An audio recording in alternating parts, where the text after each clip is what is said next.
الحمد للہ رب العالمین والعاقبۃ للمتقین والصلاۃ والسلام علی رسولہ الکریم اما بعد۔ میرے دوستو، اچھے اخلاق جو ہے اللہ رب العزت کو بہت زیادہ محبوب ہے، بہت زیادہ پسند ہے۔ اچھے اخلاق والا جو ہوتا ہے دن رات دن میں روزے رکھنے والا، نفلی روزے رکھنے والا، اور ساری رات تہجد پڑھنے والا، نفلی نمازیں پڑھنے والا، وہ بلندیاں نہیں پاتا جو اچھے اخلاق والا پا لیتا ہے۔ ایک دفعہ رسول پاک صلی اللہ علیہ وسلم نے صحابہ کرام سے پوچھا، سوال کیا کہ بتاؤ اسلام کا خوبصورت عمل کون سا ہے،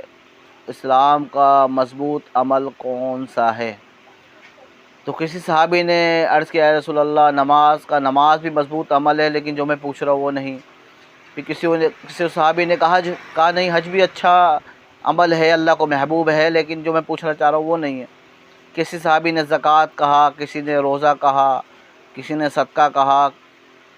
رسول پاک صلی اللہ علیہ وسلم نے ہر دفعہ نفی کرتے رہے، نہیں یہ نہیں ہے، یہ نہیں ہے، یہ نہیں، یہ بھی اچھا عمل ہے، لیکن جو میں پوچھنا چاہ رہا ہوں وہ نہیں ہے یہ۔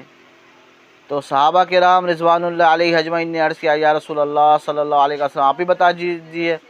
اسلام کا مضبوط عمل کون سا ہے، خوبصورت عمل کون سا ہے، احسن عمل کون سا ہے؟ تو رسول پاک صلی اللہ علیہ وسلم اسلام کا مضبوط عمل اللہ کے لیے محبت کرنا ہے، اللہ کے لیے محبت کرنا ہے۔ بلکہ ایک میں تو یہ کہا کہ اسلام کا مضبوط ترین عمل جو ہے اچھے اخلاق ہے، اچھے اخلاق ہے۔ ایک دفعہ کسی نے بتایا، یا رسول اللہ صلی اللہ علیہ وسلم ہمارے محلے میں ایک عورت رہتی ہے، دن بھر جو ہے نفلی روزے رکھتی ہے اور رات بھر نمازیں پڑھتی ہے، لیکن اخلاق بہت برے ہیں اس کے، لوگ اس سے تنگ ہیں، محلے والوں سے پریشان ہیں۔ جب بولتی ہے تو ایسے بولتی ہے کہ لوگ بس دیکھتی نہیں میں کیا بول رہی ہوں، بس جو منہ میں آتا ہے بول دیتی ہے، لیکن ہے بڑی نیک، دن میں روزے رکھتی ہے نفلی اور رات کو نمازیں پڑھتی ہے نفلی۔ رسول پاک صلی اللہ علیہ وسلم یہ عورت جہنمی ہے۔ اور ایک عورت کے بارے میں اور بتایا گیا، یا رسول اللہ صلی اللہ علیہ وسلم ہماری محلے میں ایک عورت رہتی ہے، وہ نہ نمازیں پڑھتی ہے نفلی، نہ نفلی روزے رکھتی ہے، بس فرض نماز ہی پڑھتی ہے صرف، اور سنت وغیرہ پڑھ لیتی ہے، لیکن نفل وغیرہ نہیں پڑھتی، لیکن اس کے اخلاق بہت اچھے ہیں، لوگوں سے حسن سلوک کے ساتھ پیش آتی ہے، لوگوں کا خیال کرتی ہے، ہلو بیٹا ہلو شاباش، اچھے اخلاق سے پیش آتی ہے، لیکن لوگ اس سے خوش ہیں بڑے۔ تو رسول پاک صلی اللہ علیہ وسلم یہ عورت جنتی ہے، یہ عورت جنتی ہے۔ تو بھائی ہمیں چاہیے ہم اخلاق کو خوبصورت کرنے کی کوشش کریں۔ سب سے حضور پاک صلی اللہ علیہ وسلم فرمایا،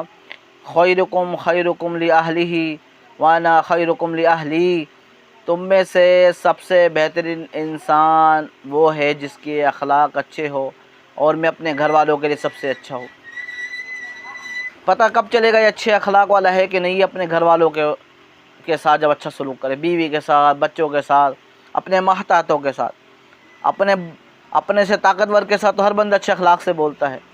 اپنے سے زیادہ پیسے والے کے ساتھ تو ہر بندہ اخلاق سے بولتا ہے، ہلو بیٹا ہلو کیا مسئلہ ہے، ہلو شاباش، ہر بندہ اخلاق سے بولتا ہے، لیکن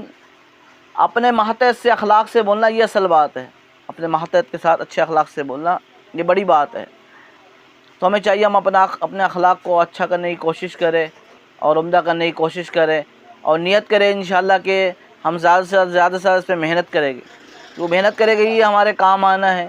اور جو میٹھے بول والا ہوتا ہے، اچھے اخلاق والا ہوتا ہے، اس کے ہر بندہ قریب آتا ہے، بیوی بھی قریب آتی ہے، بچے بھی قریب آتے ہیں، محلے والے بھی اس کے قریب آتے ہیں، دوست احباب بھی اس کے قریب آتے ہیں۔ اور جو برے اخلاق والا ہوتا ہے، گندے اخلاق والا ہوتا ہے، بدتمیز ہوتا ہے، بد اخلاق ہوتا ہے، اس سے ہر بندہ دور بھاگتا ہے، ہر بندہ سے کٹ جاتا ہے، ماں باپ، بہن بھائی، اولاد، بیوی، بچے سب اس سے کٹ جاتے ہیں، دور ہو جاتے ہیں۔ تو ہمیں چاہیے ہم کوشش کرتے رہے انشاءاللہ، اللہ سے مانگتے رہے، کیونکہ باہر تو ہر بندہ اچھے اخلاق سے پیش آنے کی کوشش کرتا ہے، مزہ تب ہے جب آپ بیوی کے ساتھ اچھے اخلاق سے پیش ہو، بچوں کے ساتھ اچھے اخلاق سے پیش ہو، اپنے ماتحتوں کے ساتھ اچھے اخلاق سے پیش ہو۔ اگر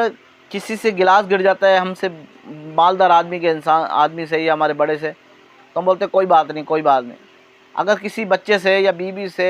یا کمزور سے یا آپ کے نوکر چاکر سے، غلام سے کسی کے ہاتھ سے گلاس چھوٹ جاتا ہے یا پانی گر کے آپ کے اوپر اچھل کے آ جاتا ہے تو آپ فوراً غصے میں آ جاتے ہیں، ہائپر ہو جاتے ہیں کہ اندھا ہے نظر نہیں آتا تجھے، اسے ماں بہن کی گالیں دیتے ہیں۔ تو ایسا نہ کرے بھائی، غریب کی بھی ماں بہنیں ہوتی ہے، جیسے آپ کی ماں بہنیں آپ کو پیاری ہے ایسے غریب کو بھی اپنی ماں بہنیں پیاری ہوتی ہے۔ تو کسی کو گالی دے کر، ماں بہن کی گالی دے کر کسی کا دل نہ توڑے، کسی کا دل نہ دکھائے۔ رسول پاک صلی اللہ علیہ وسلم نے ایک دفعہ بیت اللہ کو کہا، بیت اللہ تیری بڑی شان ہے، تیری بڑی شان ہے، تیری بڑی اونچی شان ہے، لیکن ایک مسلمان کا دل تیرا گرا دینا اتنا بڑا گناہ نہیں جتنا ایک مسلمان کا دل توڑ دینا ہے یا کسی انسان کا دل توڑ دینا ہے۔ تو ہمارے اس سے تو کسی انسان کو دکھ پہنچنا ہی نہیں چاہیے، کوشش کرے کہ میری زبان سے کسی کو تکلیف نہ پہنچے۔ حدیث میں آتا ہے المسلم من سلم مسلمون من لسانہ و یدہ، رسول پاک صلی اللہ علیہ وسلم نے کامل مسلمان وہ ہے جس کی زبان اور ہاتھ سے دوسرا مسلمان محفوظ رہے، دوسرا انسان محفوظ رہے، دوسرا مسلمان محفوظ رہے۔ تو ہم کوشش کریں انشاءاللہ، میں بھی آپ بھی، ہم سب کمزور ہیں، کبھی ہو جاتا ہے تو ہم اس سے جا کے معافی مانگ لیں، اس کو منائیں اور اللہ سے بھی دعا کرتے رہے۔ انشاءاللہ اللہ پاک ایک نہ ایک دن ہمیں انشاءاللہ اچھے اخلاق عطا فرمائے گے انشاءاللہ۔ گھر پہ جائے تو گھر پہ چودھری بن کے نہ جائے، وزیر اعظم بن کے نہ جائے